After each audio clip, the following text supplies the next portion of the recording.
Hi friends, క్రిస్టియన్లు backward class C group పరంగా రిజర్వేషన్లని క్లెయిమ్ చేసుకోవడాన్ని మనం చాలా కాలం నుండే చూస్తున్నాం.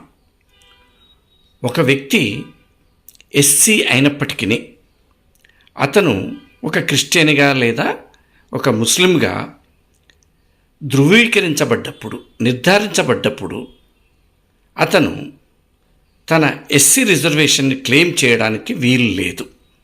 ఈ విషయం అప్పటి నుండే మనకు తెలుసు.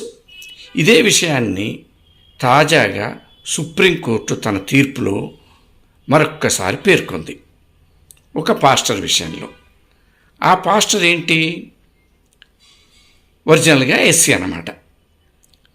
రిజర్వేషన్ని క్లెయిమ్ చేస్తున్నాడు. అయ్యా, నువ్వు క్రిస్టియన్వి, నీవు రిజర్వేషన్ క్లెయిమ్ చేయడానికి వీల్లేదు, బీసీసీగా మాత్రం క్లెయిమ్ చేసుకోవచ్చు అని సుప్రీం ధర్మాసనం సెలవిచ్చింది.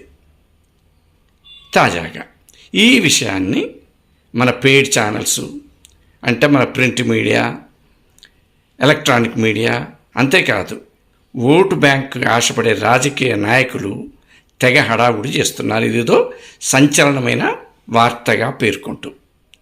వాస్తవానికి ఇది ముందు నుంచి ఉంది. ఇందులో ఉన్న తిరకాసు ఏంటంటే, ఒక వ్యక్తి, అంటే ఒక ఎస్సీ వ్యక్తి చర్చికి వెళ్ళాడనుకోండి, ప్రార్థనలు చేశాడనుకోండి, కానీ క్రిస్టియన్గా నిర్ధారించబడలేదు. కానీ ఆ వ్యక్తి ఇంకను ఎస్సీగా తను తాను క్లెయిమ్ చేయడానికి మాత్రం ఇప్పటికీ అవకాశం అలానే ఉంది. ఈ విషయం న్యాయపరమైనటువంటి విషయం ఇంకా కోర్టు పరిధిలోనే ఉంది. ఇప్పుడు కాదు, 1956 నుండి. అటువంటప్పుడు కొత్తగా ఇప్పుడు మనం తెలుసుకున్న విషయం ఏముంది?